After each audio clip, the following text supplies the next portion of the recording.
Rob Stokes is one of Australia's most thoughtful and prescient politicians, with a passion for public policy and public service that's led him to one of the toughest portfolios around, as Minister for Planning and Public Spaces in Australia's largest state, New South Wales.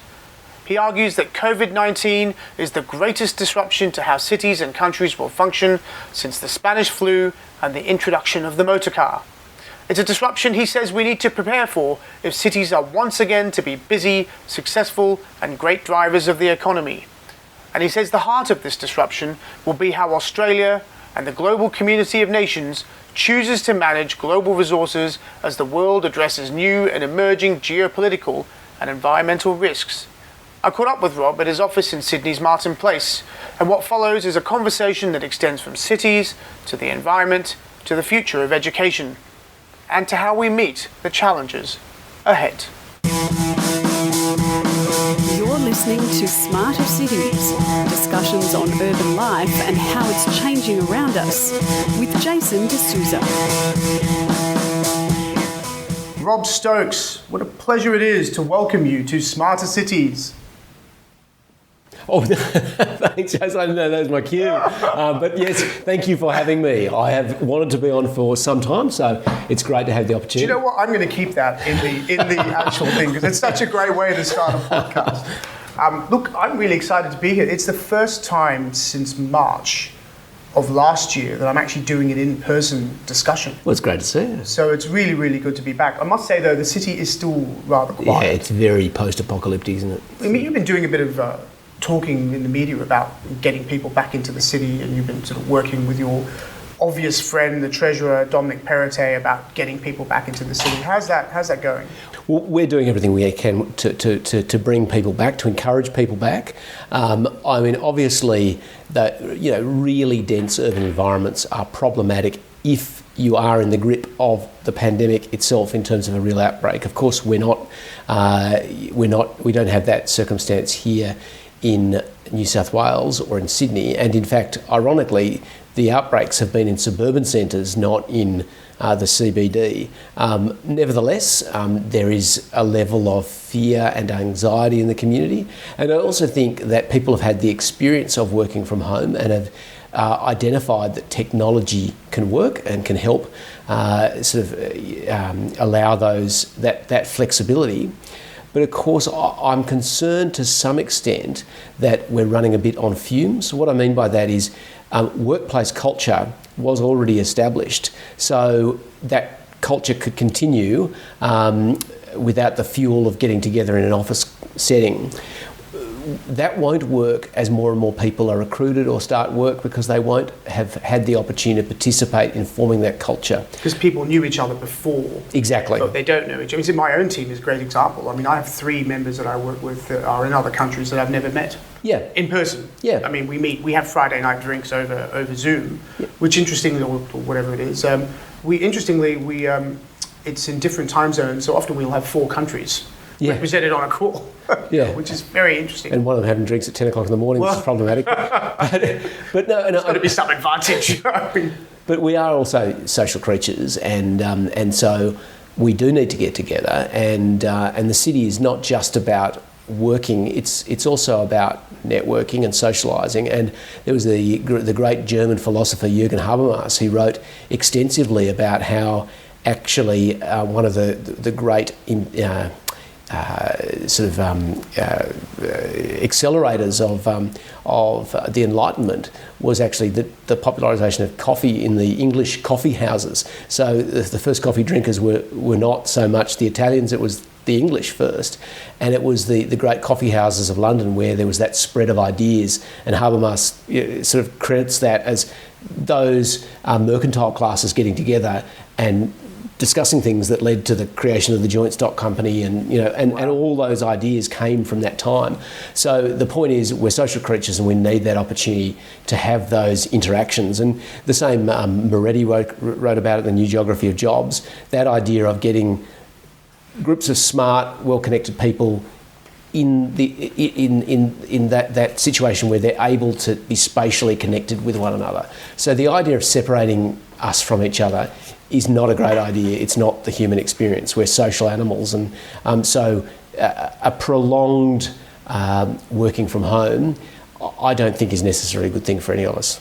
It is funny. I totally agree. I mean, from a personal perspective, one of the things I love about working in a city, and particularly in this sector, and property and infrastructure and in cities generally, is the fact that you meet so many people from different backgrounds and so many different areas of life, and that's what goes into creating a city. I still don't believe you can do that by Zoom. Right? And it's funny, I agree, because my lived experience in the same way. I was exhausted working from home because I guess maybe, the nature of being in politics, you're empowered by people. And so for extroverts, working from home, you can get a lot done, but it's actually very debilitating because you thrive on the energy of connecting with other people. Some people, it works really well. And the great thing I think that we have identified is there is that opportunity for flexibility. But with flexibility, as with any form of discretion, there comes the opportunity for disconnection and even, at the worst cases, abuse of that flexibility. So it'll be interesting to see what the long-term impacts on productivity are. For some people, it may go up. I think for a lot of people, productivity will ebb away. Yeah, I mean, it does depend on the type of lifestyle you have and your working environment. I mean, a lot of the people I've been talking to are saying, well, if they work part-time, this part-time work, they become more productive because their part-time work is part of a wider range of responsibilities they've got at home, and therefore it works quite well for them. For others, who are involved in creating new things or meeting new people or trying to conceptualize new things, like the sort of job I do in corporate development, you have to be out. You have to be out meeting people. And yes, you can meet people on Zoom and have a great conversation, and certainly I've done that as well. But at some point, you've got to meet them and engender trust with them and share ideas with them. I just don't see long-term us surviving this. In fact, I had a fascinating conversation with a bunch of tenants at the Barangaroo precinct who was saying that one of their great concerns is that their young people are really enjoying this work-from-home experience, but they're missing out on the hardest part of their working career, which is that's when they're really driven hard, they're mentored, they're thrown in the deep end, that's where you really cut your teeth, the late nights on a deal, all that's gone, right? I mean, the late night might be there, but it's on it's via technology. Are you getting the same experience? And it's also, when you look over the totality of history, the idea of having a set work day is actually quite a modern phenomena. It came with the rise of the union movement, the 8 hours rest, the 8 hours work, the 8 hours recreation, that sort of idea that there is this sort of mechanistic way of looking at work and those sort of very hard and fast separations. If you go further back, I mean, in an agrarian society, when it was harvest, you worked 24 hours a day. Until it was complete. Yeah. And in the middle of winter, you didn't really do much at all. So there are seasons to life and there are seasons to working. And so flexibility, I think, harkens back to an era where work was not something you did, it was part of who you were. So, you even see that in the old Anglo-Saxon names. If your name was Smith, it's because you're a blacksmith. If your name was Farrier, it's because you made saddles. You're identified by what you did. We've become much more anonymous, and the moment you step out of your office, you're no longer that person anymore. I think the pandemic's changing that a bit. But the peril of flexibility too is that that I think we often don't think about as well is sometimes you need that separation. And I remember one of my early bosses used to get annoyed with me when I was working late because he said, I don't pay you to get tired. I want you to come in, the next day and be fresh and ready. So getting that separation. Presumably why the team here is so over-enthusiastic. Yeah, that's right. But so I think, and I'm always reminded in the French Revolution that the reason the Jacobites eventually lost was because they went metric. But they also went metric with the week, and so the peasants, rather than getting a rest day every Sunday, they'd get a rest day every 10th day, and of course they did the maths on that and realised they get ripped off, and that's. They will always work it out. I didn't know that. That's amazing. So I love to usually start these things with a bit about you, and as usual when we have a conversation, we jump straight into it. But I don't really want to lose the opportunity to ask you about what got you interested in this space. So you are an extremely well-read person. I know you've got this passion for planning in cities. When we first met, it was one of the first things that we discussed. But you could have done anything. Why this? Why public service? Oh, well, no, I think, the public service thing, I guess there's that biblical injunction about to those who much is given, much is expected. And I feel that very, very strongly. I've been very blessed in life, and I feel very driven to give back. And I think, I think there's a bit of that in everyone. And I've also been given the opportunity to do that service in politics. And hopefully I'll serve for all of my life, whether it's in politics or another another forum later in life. We'll wait and see. But it's this idea of giving back to the society that's given me so much, particularly with planning and property. I really realised early on when I was at law school that one of the big fights is going to be over resources, because land is becoming increasingly scarce, and resources are finite. As I think it was Kenneth Boulding who sort of conceptualised spaceship Earth at the time the Apollo was circling the Earth in the late 60s. And that was the first dawning of the realisation that everything we can ever get to support our lives is right here, and there won't be any more of it. And so we've got to become much more conscious, just and thrifty in the way in which we allocate resources and use them. And land's a big part of that. And so fights over these resources are going to become more intense. And so equipping yourself to be able to help resolve some of these conflicts is perhaps one of the most useful things you could do. That's a great, I think, summary of sort of the way you described it, a lot of the work you've done and all the different portfolios that you're in. Is it always been a passion about Australia that's led this to you, or is it sort of an international view on resources? Well, ultimately, it's that seminal essay by Garrett Hardin, The Tragedy of the Commons. It's about those resources that, well, ultimately all resources are shared. We notionally create classes of property that allocate rights in resources to different individuals, and we do that because that's the most efficient way to make sure they're used properly. Even then, though, ownership sometimes leads to lazy use of resources or misallocation. But then you've got this great problem when you've got these common resources that are owned by everybody and nobody, and they're the ones that really need the focused attention and care. And where traditional libertarian thinking doesn't help very much. So the atmosphere is the classic example. You can't really privatise the atmosphere, but yet,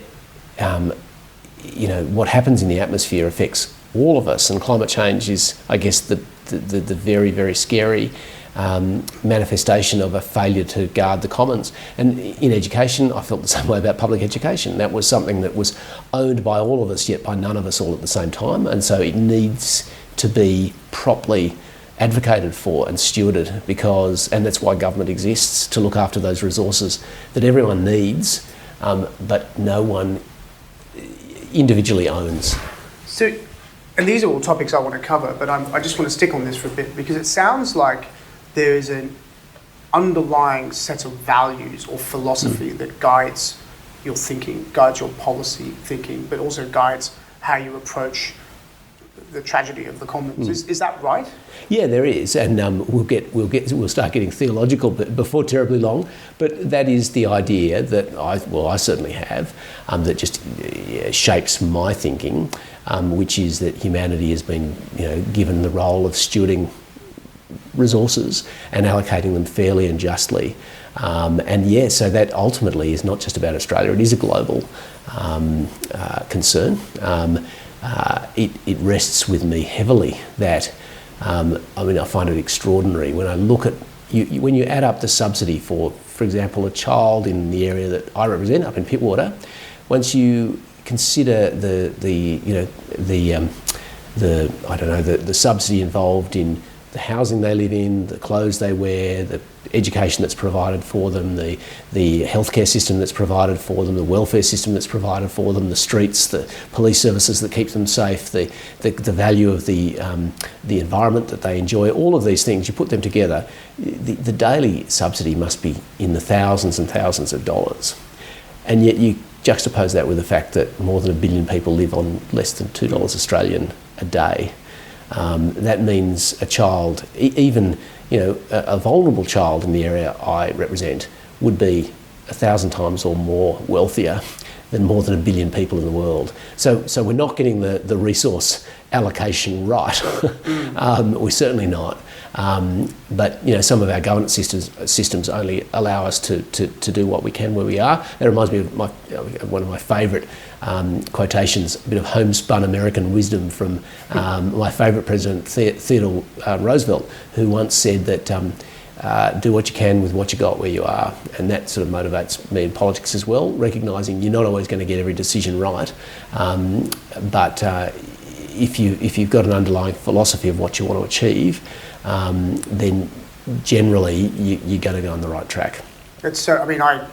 I'm so glad to sort of hear you talk about that, because for me, the whole concept of values and having an underlying philosophy in how you approach life and business and politics and government is important in all of those types of scenarios. Often we talk about politicians as people who have these globalistic values or nationalistic values, and those drive them. We don't really talk about people in the private sector having that type of ethos and that driving them that way. And I've never really understood that, because it is important in the way how the private side of the equation operates. And I think that's why we're seeing so much more ESG discussion come up now. Far more focus on some of these issues in terms of use of resources in the private sector. What worries me about some of that, though, Jason, is it overlays. It's an add-on, whereas it should be at the core of these discussions. I remember some years ago, I was asked by a guy called Eric Knight, actually, who's a very thoughtful, I think he's now a senior academic at Macquarie, but he'd just come back from Oxford, and he'd asked me to get involved in mentoring a few young Liberals, actually, in the party, and give them some readings, and then we'd sort of have a tutorial about what they'd read. And I gave them some readings and a problem question to reflect on, and they all came from federal ministers' offices and very clever, but they all were all focusing on how to manage the problem rather than how to solve it. And it was all about the politics, the political process of dealing with it, not about the philosophical approach to solving the problem. And I was so despondent, because I thought, yes, at some point those management skills will be really valuable, and the pragmatic approach to solving a problem. But right now, you've got the opportunity to think big, and that's where you should start from. But the problem is our society now, with the type of media and the type of social media, rewards this type of thing. I mean, I heard a former federal MP on TV comment on this particular case, and he said it was tactically, politically brilliant, right? It was, whatever this thing was completely cynical. It was completely cynical. And it had no advantage to anybody else other than this particular issue, and it certainly didn't improve the lives of anybody. But it was politically brilliant. And I thought to myself, that's not the way we need to be operating. No, and there needs to be a level of political consensus about these ideas, because it is so easy to break ranks. Yeah. It is so easy in politics to, rather than stand for something, stand against things. To have an enemy, a common enemy that you can point to, is perhaps one of the most effective things you can do in politics. And it's innately destructive, and it doesn't lead anywhere good. But that's why and that's why actually I get frustrated to some extent with where the federal government's going in relation to charging for university fees, for courses, and this idea that vocational courses need to be preferred. To me, that misunderstands what education's about. Of course you need skills, but at the heart of those skills, you need a set of values or a rubric a lens through which to look at the world. Otherwise, you're just a machine. There's without understanding what your values are or what contribution you seek to make, the fact that you're equipped to make the contribution doesn't really help you much if you don't know what you want to do. You don't know why, what the purpose is. Yeah. Right. So let's take a step back, because there's a whole bunch of things that we want to discuss here. I wanted to start a little bit about cities, because this is a podcast about urban life, and we are in the CBD, and Sydney is one of the great CBDs of the world. You said recently that COVID-19 will have the greatest influence in reshaping cities since the Spanish flu and the adoption of the motorcar. And I thought to myself, wow, okay, that's a significant statement. What do you think is going to happen? Yeah, so I mean, and to put some background there, I wasn't prepared to say since the Spanish flu alone, because the adoption of the motorcar was probably an even greater disruptor. I would have thought so. But it was a news article. Yeah. But I guess the point, people forget, what's the Hegel, the one thing we learn from history is we learn nothing from history. But people forget that in the early part of last century, urban planning came out of concern for public health about sanitary conditions in slums. And there was a Royal Commission in Sydney, there were similar concerns in other great cities that looked at the fact that there wasn't sufficient sewerage provision, drinking water provision, sanitation, light into buildings, all of these sorts of issues. So it was a public health concern. And the last real outbreak of bubonic plague in the rocks of Sydney was in the early 1900s. And then there were a series, I think it was the Royal Commission was in 1907, and then the Spanish flu at the end of the Great War. It was at the end of this period of sustained concern about slums and about the spreading of infection that suddenly what happened in 1919 at the conclusion of the Spanish flu, right at that point, there was the introduction of the Local Government Act, Part 12, in 1919, that allowed councils to exclude terrace houses from their areas. So if you're looking around Sydney and you're wondering why aren't there any townhouses built between about 1920... This is your concept of the missing middle. And the 60s, it's because of pandemics. That's why we don't have that dwelling type. And that may sound like a sensible idea, except that the irony today is one of the most desirable dwelling types in Sydney is a terrace house. Yeah. You go to Alara and Paddington and they're some of the most desirable places to live, and they're full of 19th century terraces. And yet they were not allowed to be built for 50 years owing to the experience of pandemics like the Spanish flu. And so we're going to see the same disruption with this one. As to what it will be, we will only see it over the next few years. I guess the pointers as where it might go is the disruption of commercial real estate. So whether we might see some of the changes we're seeing in the CBD. I heard Mike Steinite speak recently about the fact that there will be a drift of some commercial floor space to major suburban centres. And even if that's only 5%, that's a huge amount of commercial floor space. The government's been trying to encourage this anyway. Yeah. I mean, your government's Western Sydney strategy has all been about moving people out to Parramatta, moving people out, to other different areas. But it's interesting that has been to big metropolitan centres. I think what Mark was referring to was actually the smaller metropolitan centres as well. The old high streets that have, in the suburbs that have been, slowly deteriorating for 50 years. It may well be that there will be a little bit more opportunity for them. Not the old 1980s style business parks, but actually the more sort of gritty old commercial cores. And so we'll wait and see what happens there. Certainly we're already seeing the preference in terms of where housing is going, that people are preferring the detached product.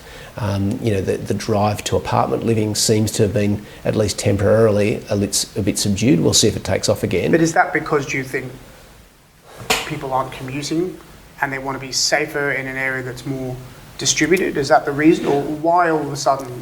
Because what was the purpose of the apartment, right? The apartment was a place where you go to lay your head. You've got access to an entire city. It's not a place where you spend 24 hours a day working, And now in a pandemic setting, that's what you're doing.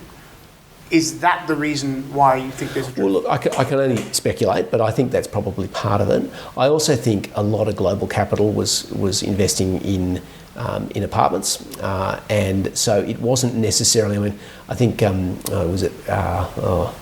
can't even remember. I certainly don't know how to pronounce his name, but one of the scholars in the 70s talked about cities becoming sort of growth machines, and that housing would become an asset class more than a place to live. And I think in global cities we're actually seeing that happen. And so you look at the vacancy rates in places like Green Square, and you realise that a lot of these apartments were not purchased primarily for the point of people living in them. They were purchased as somewhere to park money in a place that was safe. That will continue, but I think obviously with borders closing everywhere, there has been an inevitable pause on that. I suspect it will return. I suspect it will return even stronger, because the experience of other cities and countries of the pandemic means that Australia will become an even safer place to park your money.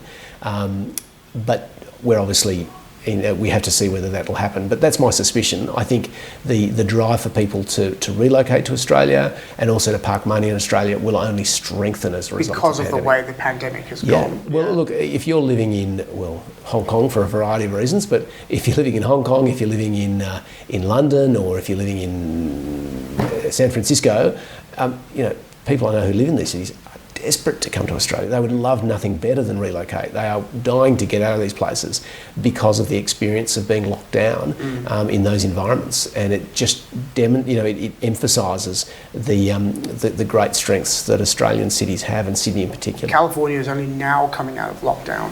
And it's a limited release, and the governor is under such tremendous pressure. He's facing a recall vote, which Californians seem to do every so often, and it's because of this lockdown. Right? Well, and I think it's often, I've just come out of lockdown in Pittwater, but in one sense, being locked down in Paradise is not such a bad thing. Yes, I was going to say, being locked down, in an area like Pitt, which for listeners is a beautiful part. It's a beautiful part of Sydney, but nevertheless, there was still a lot of pain for local business and local families who were separated. But my point is, if in a beautiful spot like that, a lockdown is hard.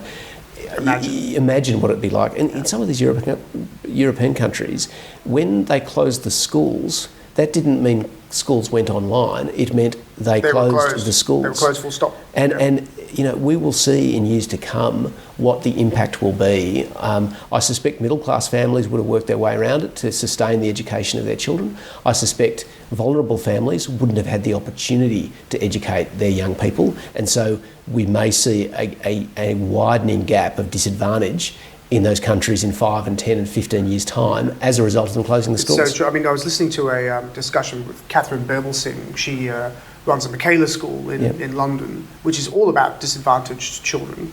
And she was saying, we did all the online stuff. There's the recall level with children learning online is a third of what it would be if they were in the classroom. The best way to ensure that disadvantaged children are not left disadvantaged is to repeat the year. Yeah. She's actually arguing for that now, and that's because London's gone into lockdown yet again. And you look at the productivity implications of this. This is going to be one of the big things for all countries, but for Australia in particular, because our productivity has basically, for the last 20 years, what sustained our constant growth? It's been immigration and the growth of our cities in a spatial sense, but also the growth of our economy. Some economists call it lazy economic growth. I'm inclined to agree, because it allows you to avoid the more tricky productivity discussions about increasing individual productivity by educating your workforce better, by innovation, or by some of the macroeconomic reforms to the tax system and the Henry tax review, for example, those sorts of things. If we're not going to be able to boost our productivity in a lazy way by getting bigger, we're going to have to boost our productivity in smarter ways by getting fitter. And I think there is a joint opportunity here. Our university sector was one of our biggest export earners, and that's collapsed with the border closures. But hang on, if we can only boost productivity not by numbers but by re-educating our population, and if our universities are struggling because they don't have enough foreign students coming in, their effort, if that can go into re-educating Australian workers, there may be a win-win there. But that's the sort of thinking we're going to have to do, and it's going to involve, in one sense, a little bit of hardship by the Australian population if we want to drive proper, lasting productivity. People often say it's not about getting, growth is not just about getting bigger. I would agree. It's about getting better. It's about getting better. It's about getting better. But of course, getting better is harder than getting bigger. And that's been one of the great challenges. I mean, we always talk about the fact that we are the lucky country, many decades of uninterrupted growth, or 25 years before it stopped, or maybe it might be 26. And that has made us lazy. And I certainly do feel that a bit. I mean, I arrived here in 1997, and Australia was still coming out of the 1991 recession, which was a terrible recession for Australia. But there was a drive that I felt, coming from Hong Kong, that was in the population. People wanted to get on with things. There was a real drive for reform. There was a lot of pain that people were facing. There was a new government. The Howard government was trying to repair the budget. There was a lot of disquiet, I think, about some of the things that were going on. But there was an overall drive, and I can't help but feel in the last sort of decade of prosperity that we've lost a bit of that. And I just wonder whether now is the time. I completely agree on the university side of things. I think we need a fundamental review of how our universities are working, because we became very, very reliant on export income and less really focused on what the purpose of the university is for a local population. And I mean, I think in many ways our universities are fundamental to our productivity.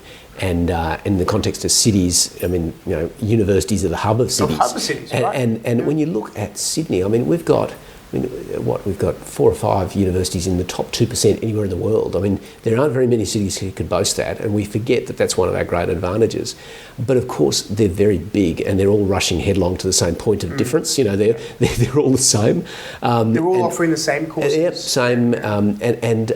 We don't have the legacy of small liberal arts colleges everywhere that the United States has, which has also sponsored a lot of the decentralisation. You go to any hick town in the United States and they'll have a liberal arts college. Yeah. We don't have that. As a result, that stifled the development of some of our country areas. And our universities are behemoths. They're administrative behemoths.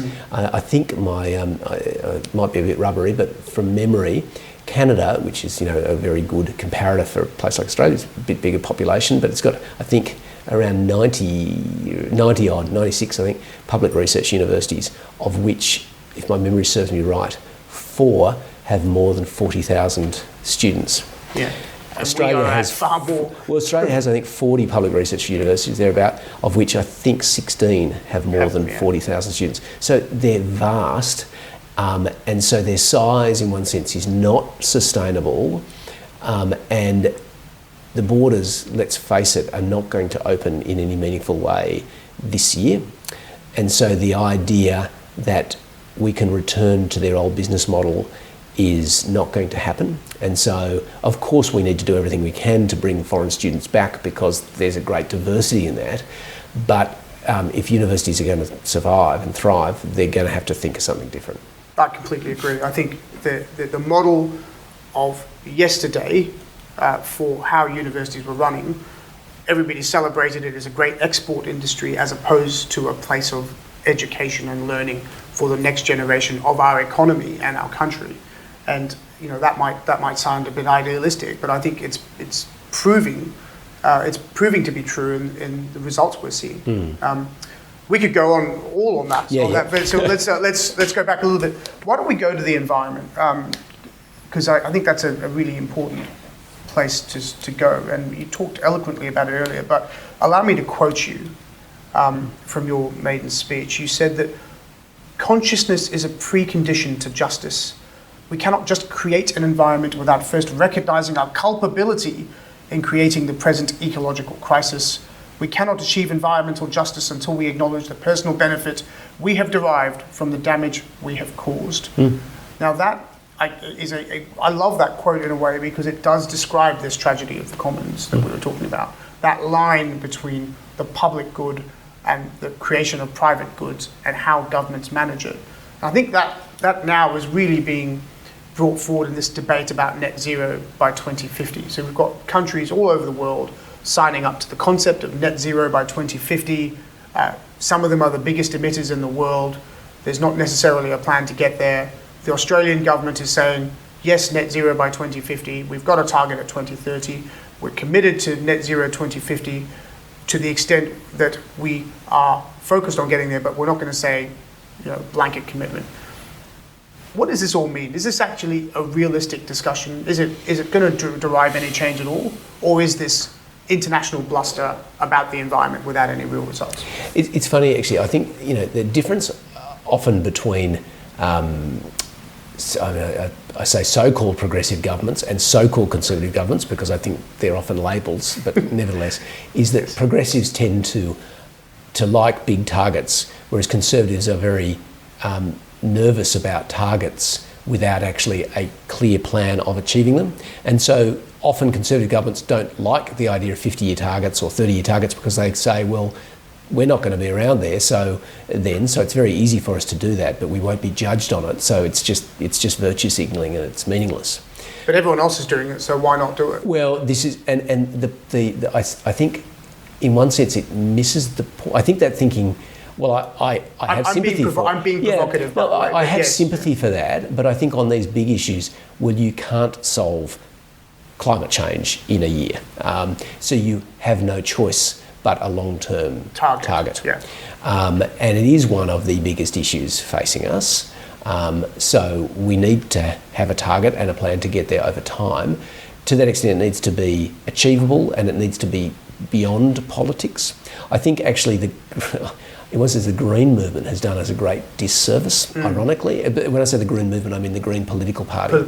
Because, I guess in one sense, the Labor Party, what that represents, the philosophy of socialism and communitarianism, and that's broadly the philosophy it represents. Whereas the Liberal Party represents the conservative political tradition as well as the libertarian political tradition.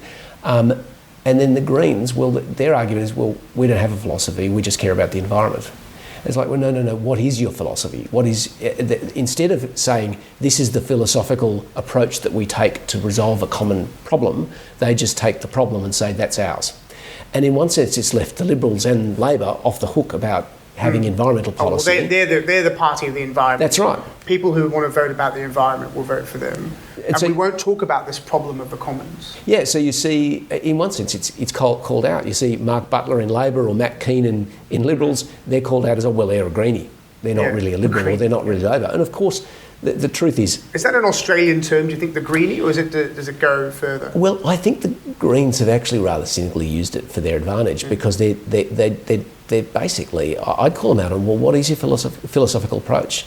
Because public policy, of course, the environment is crucial, but it's also about more than the environment. So it's what's your philosophical position toward these problems. And so from a liberal and conservative perspective, well, you'd use libertarian market-based mechanisms, or from the conservative approach, sustainability is, at its core, it's a conservative approach, because it's based on handing on to the next generation. It's like an institution that you are handing on, so it's a deeply conservative idea. From a Labor Party perspective, they can use more common pool resource thinking or communitarian thinking about how to resolve these problems. But the Greens have sort of just said, well, no, it's our issue. So you have no, in one sense, legitimacy talking about it, which I think, don't take my word for it. Look at environmental policy. We were, for decades, the Liberals were able to get some great environmental wins. Labor were able to get great environmental wins. Liberals were generally better in working with polluters, so pollution control was generally done under Liberal parties. Labor parties were better able to deal with national park acquisition and those sorts of things. But in fits and starts, the Liberals would do their bit, Labor would do their bit. As soon as the Greens emerged as a political force, environmental policy has drifted ever since. And the classic, if you want, the apogee of it all was the ETS, where, climate policy has drifted ever since the Greens emerged as a political force. And to their great credit in New South Wales, they worked with us, in relation to the great work Matt Keen's done in relation to the New South Wales energy policy. Renewable energy zones. Yeah, and that was supported by the Greens. And I think they learnt from their experience of the ETS that, yes, of course they would have wanted to go further, but they didn't want to make the perfect the enemy of the good. Which is what they did in that case. Exactly. Right. So I think that it goes back to that idea, you've got to know what your ideas are, you've got to actually know what your philosophical approach to problems is. And I also often feel when you're talking to politicians and you're considering who to vote for, the big questions you should be asking is not what's your policy on the local, police station or the local fire station. The bigger issue you should be asking your politicians is what are your principles? Because when you are confronted with a problem that we don't know is here yet, how are you going to approach that? What's your framework? What's your framework for dealing with that problem? Yeah. Because one of the great ironies, of course, an opposition will make a policy based on limited information. They then get into government and they realise, now that we have all the information, that was probably the wrong policy. But now they've got an ethical dilemma. Do they do what they said they were going to do and fulfil their promise to do what they now know is a bad thing? Or do they change course, break their promise and do the right thing? So the better question to ask political parties, what are your principles? Yeah. How are you going to frame your solution to this problem? I mean, my view on this is I agree with a target, but I think we should have a target. Have to have a target. It sets a collar. By this point we've got to get there. Okay, and it flows through the market. Then the society through its government has made a decision that we want to be a carbon-free economy by 2050. We have elected a government to make that decision. They have said they're going to do it. That then flows down through the market. So then everyone says, okay, right, we've got to, there's an advantage to doing that. You start seeing businesses adopted in their planning, in whatever it is, infrastructure building, but you see funds start to invest in carbon reduction type products and services. People start talking about new energy sources. Hydrogen is becoming a big thing now, for example. It's been sort of there for a while, but it's becoming a bigger thing. That to me makes sense. I think where we get lost in this debate is when we move away from a practical approach to solving problems with principles and frameworks and bringing people along and helping to understand the issue towards one that's more about sort of almost a religious focus on the issue, which is, well, if you don't believe this, then you're a denier. Yeah. You deny this, you're wrong. Yeah. That's not a way of building any consensus towards solving the problem. Yeah, and on that, I think as well, when we're looking at solving a common problem over time, that's where, in any organisation, the real power is not in lawmaking or regulations or rules. The real power is in setting the culture. That's where you really, that's the difference you make, whether it's in the corporate world or whether it's in government, it's exactly the same. In government, however, you've got much more power in one sense over culture because you set it across a jurisdiction. And the culture here is one that we do need to transition. This idea of, the various phases of industrial revolution. We are in the third, or depending on who you talk to, the fourth. Industrial revolution, which is transitioning toward new forms of communication and new forms of energy to power it.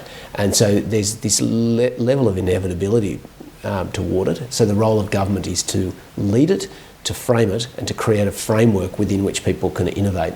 And so, let's not pretend for a moment it is a stretched target.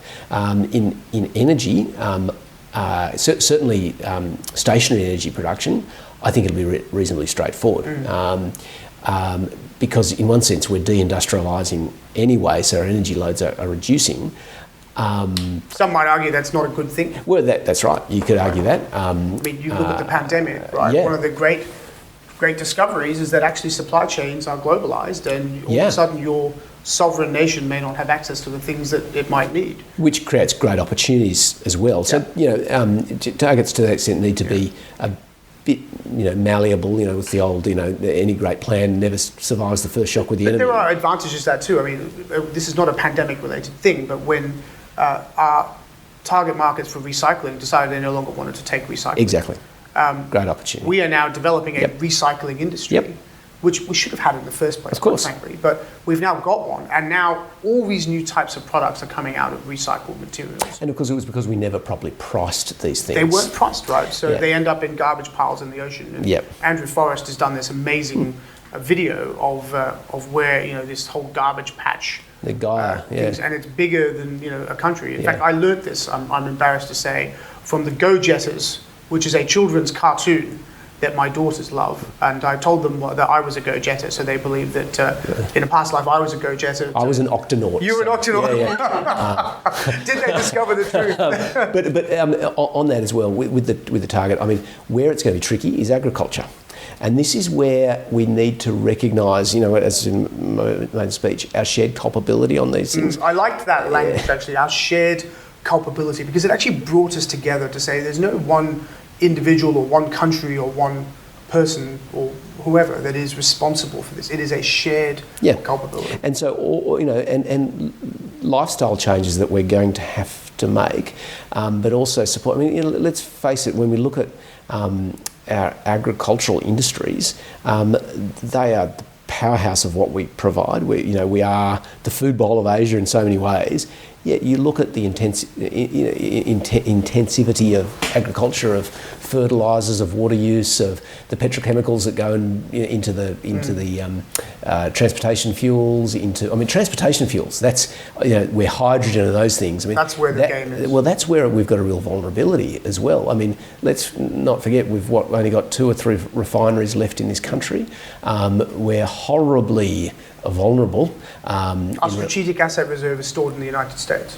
Which is something I learned recently. I'm like, really? Yeah, and so transportation fuels, and of course demand there is going up, and we're effectively completely dependent on imported oil. And if you said that in the United States, that's foreign oil. That's a big political question. Over here, we've never really reflected on it because we don't have the same sorts of geopolitical risks. Senator Molan actually raised this recently as part of the pandemic response. So we've got to be alive to these things. But hydrogen, I mean, that's the real. I'm very excited about hydrogen. That's the really big thing that can shift a lot and will make things like achieving targets much easier.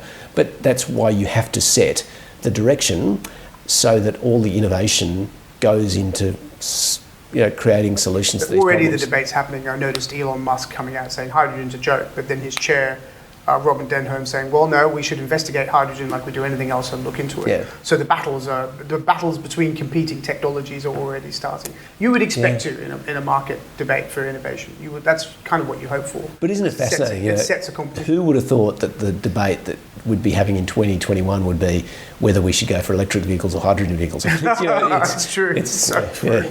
It's so true. But I mean, this whole area is really going to define this decade. This whole environmental question, and I must admit my experience of this has really been one about the dominance of politics in the environmental debate and the private sector kind of jumping on and saying, look, we're sustainable, or we're doing these practices and they're part of our ESG thing, and that being enough. I think that's changing. I think there's going to be a far more closer focus now on how the entire private sector and the entire public sector focus on some of these issues. Well, and I mean, look, and now we've got a decade of experience, whether it's Trump in the United States, whether it's the debates over energy policy at federal level here over the last 10 years or so.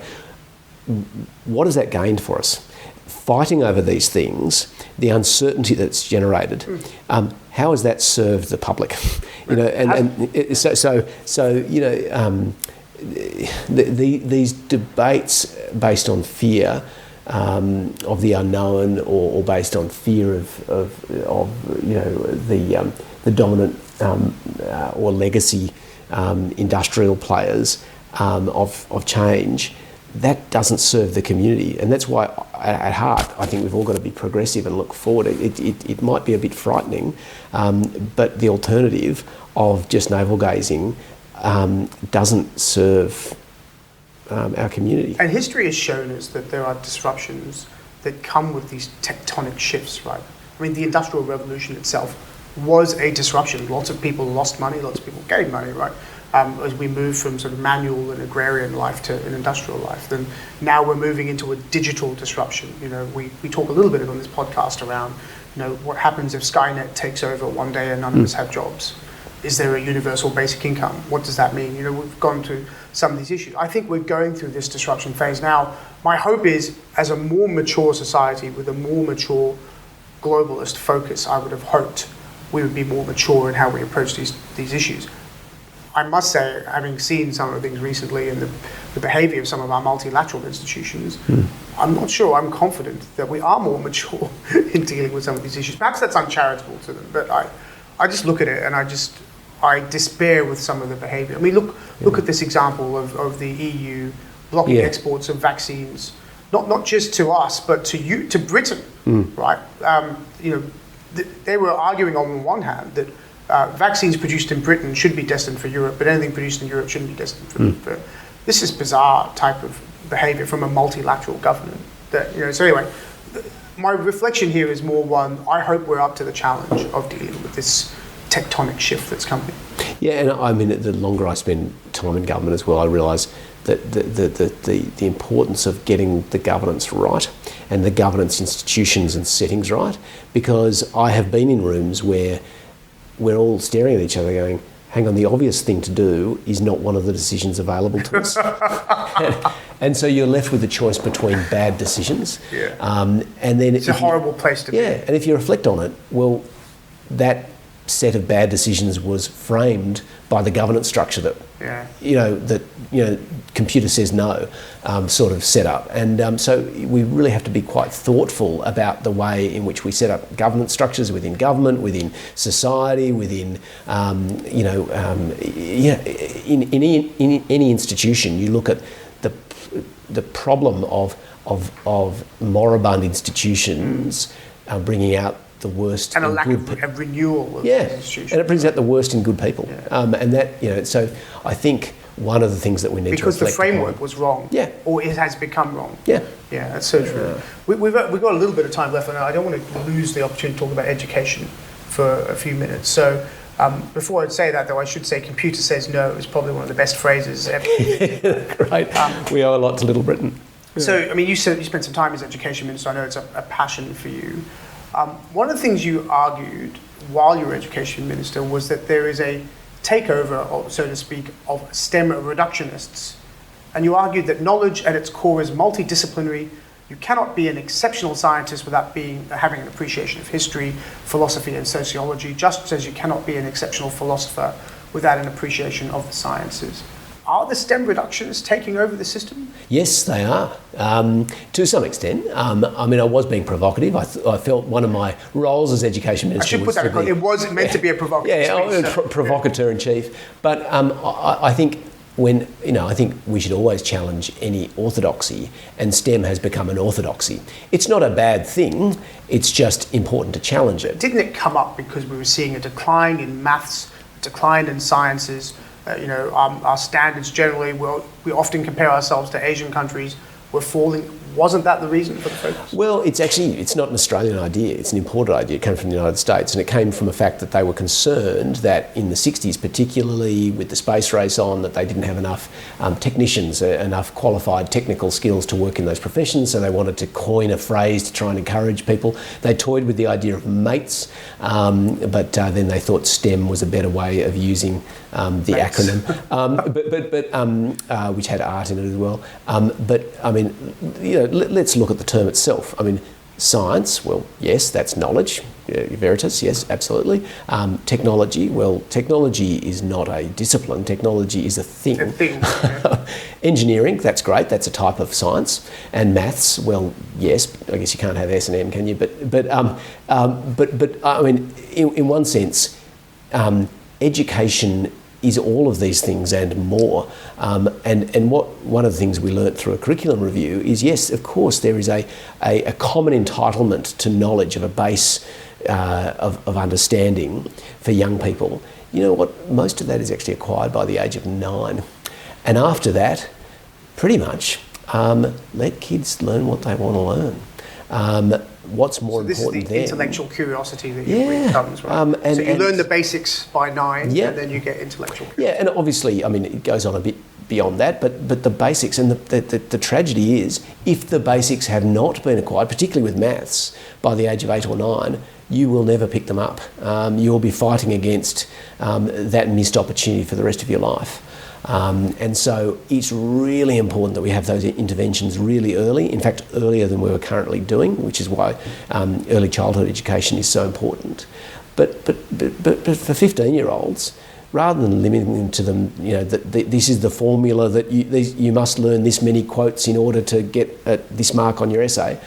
Honestly, let's teach them how to learn and get a love of learning and to be self-directed learners. And if they want to learn about polar bears, let them learn about polar bears. If they want to learn about geology, let them go down that route. I think we need the point of learning a particular type of knowledge is not really what's important. It's about acquiring the skills to learn and also the love of learning, because I think this idea of credentialing, of seeing education as a product, is a bit misconceived in a post-industrial world, because education is now something that goes on for the rest of your life. It's not something you put in a frame and hang on your wall and say, there's my education.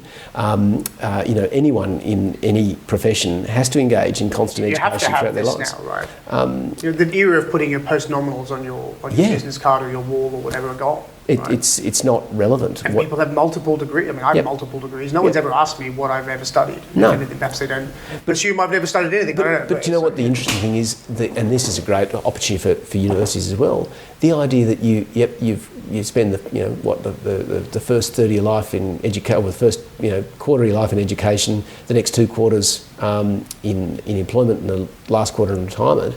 No, you should spend all 4 quarters in education, learning the whole way through, because I think the moment you start to learn is the moment you start to disappear, really. I think that's a very deep and interesting thought, but I think it's true. I mean, do you think, though, that we're getting it right in those early years? And I'm talking internationally, I'm not referring to the state. Well, and I also think we need to be very careful of these international rankings, because it's, damn licensed statistics. I think the comparisons are not always fair, and I think, I always, sort of was a bit observed wryly the comparison between Australia and Kazakhstan, and everyone was shocked that Kazakhstan had better, scores in international tests. And I thought, well, a couple of things.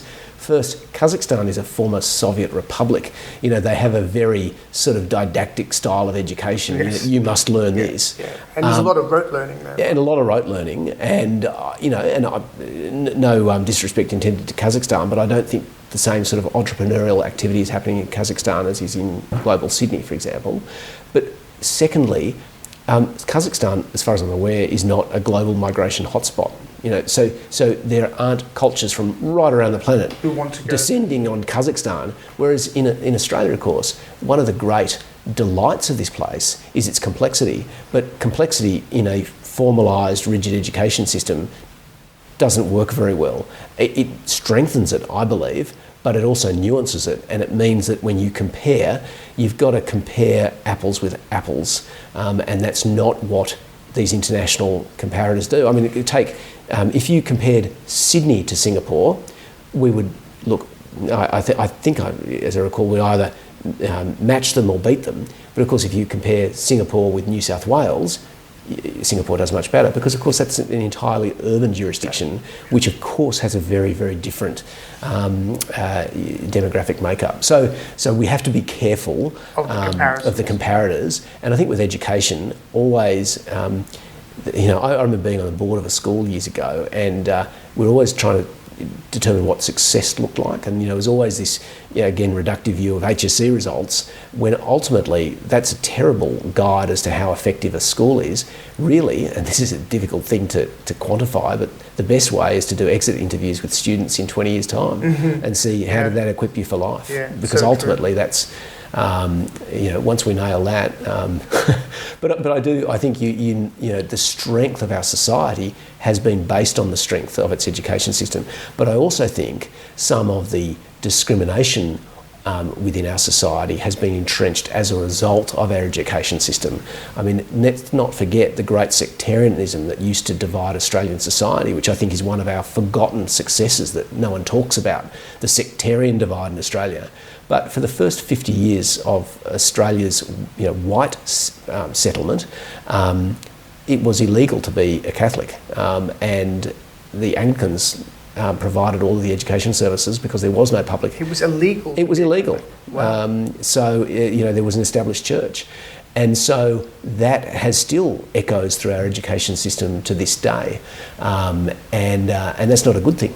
And so now we've got this divided system between Catholic education, independent schools and public schools. That's a product of history. And so overcoming these sorts of historical types of discrimination, I think, is really important. And that's why I have a view about discrimination in our schools in terms of, for example, single-sex public schools, selective public schools, technology high schools or agricultural high schools or sport high schools. I've always sort of silo effect of these things. Effectively, I think comprehensive education systems should reflect the totality of the society within which it operates. And you look at, again, how do they overcome discrimination in the southern states of the United States? It was through the education system. It was through busing, and that was where the violence was caused, because that was where you were able to change the culture through the education system. It came up in the presidential debate. It's still the debating point, right? Isn't that extraordinary? Which now the vice president of the country accused the now president of the country of being against busing, right? Yeah. From memory. We have to end soon, and as usual, a fascinating conversation. But I might leave the last word to you. What is your view for Australia? 3 things that you want to drive, or that you think are going to happen to us? Well, 3 things. Wow, that's a big one. I think I didn't say it was going to be an easy one. Look, I think, this is the age-old question, but I still think we're struggling for a sense of identity. I still think we're not quite sure of our place in the world yet. I think Donald Horne's reflections about us being a lucky country that's governed by third-rate people, I count myself among the governors, still has echoes of truth. And that, again, is because our system doesn't quite reflect maturity yet. And that does reflect on the question of monarchy or republic. I think that's a question that needs to be resolved one way or the other. I think at the moment we're in a bit of a no man's land on it that doesn't help us, because it sort of gives this sense of dependence. And I think it's been very much characterised as, well, are we going to be dependent on Britain and have a monarch, or are we going to be dependent on the United States and have a president? My view is, well, hang on, why don't we just do something ourselves? Unique. Yes, why don't we become ourselves? I do agree. I think that it's not an answered question. No. Even though we've had a referendum and blah, blah, blah. Yeah, and I think, and certainly my instinctive conservatism on this issue is, I think, the 99 referendum actually asked a very good question, which is, well, how can you demonstrate that what you're replacing what we have with is any better than what we have? And I think that's, coming up with that model is important. And I think that's important as well in terms of getting our identity in the region, because I think, I'm not, a rocket scientist to suggest that this is a very unstable region and will become increasingly unstable, and we will need to chart our own course. I think our relationship with the United States will continue to be absolutely crucial, and I think it would be a mistake to seek to I suppose, separate ourselves from the United States, but we need a robust relationship with them as well, and to recognise that, it's important to recognise who your friends are, but also to look for new friends. So I think that's what I'd say on the geopolitical questions, and I think the great opportunities we have to pivot toward India as much as China is also important. I think India sometimes gets overlooked, but it's a crucial neighbour for us, and there are so many great connections between the countries. Notwithstanding, I already mentioned, the tension between, republic and monarchy, but with India we have a lot of shared future. We're both colonised by the British, and we bear a lot of that in our political systems and our outlook. I think obviously the big the transition toward renewable energy, toward new energy, is going to be a big part of the next decade or so. I think it'll happen quicker than we're anticipating. I'm actually pretty sanguine about our chance of getting to net zero by 2050. I think we may even achieve it faster, because you look at Moore's law and how it's related to the take-up of rooftop solar, for example. I think once you get a momentum on these things, it only picks up speed. But I think the other great opportunity for us is, you mentioned earlier, the way in which global supply chains have been severed or tourniqueted, with international borders closing and people becoming much more sort of nationalistic in relation to economic nationalism. I think there's a great opportunity for us there, and I think we should. Globalisation as we know it is dead, and it will re-emerge differently, and I think that will be interesting for us and a real opportunity for us, because we've been the very, very dutiful in terms of being global citizens in terms of free trade. What we're realising now is that all our partners are now breaking the rules, and so we need to be very careful in re-engaging and recognise that that a bit of economic nationalism is actually what people expect us to do, and there can be advantage in that if we do it sensibly. I mean, look at France. Their tax policy, their industrial relations policy, everything, it should be a basket case, and yet, well, it's the fifth. Somehow it works. It's the fifth biggest economy in the world. So the idea, this neoliberal idea that we should all, that the world is flat. I think a bit of experience shows that it's not quite that simple, and I think there'll be opportunity for us, particularly in manufacturing. So there'd be my three ideas, yeah. Well, I'm really excited about that. I think there's so much in that. There's a whole nother podcast in that, which we might need to do again one day. But for now, Rob Stokes, thank you so much for being part of Smarter Cities. Thanks, Jason. Thanks for having me. Thanks for listening to this episode of Smarter Cities. Please do subscribe to us on Spotify, Apple Podcasts, Stitcher, or LinkedIn. Leave us a rating, it always helps. And tell your friends about us on social media. Intro and outro music is by Bruno E. at Public Memory. We are produced by Social Titanium out of New York. Check him out at socialtitanium.co.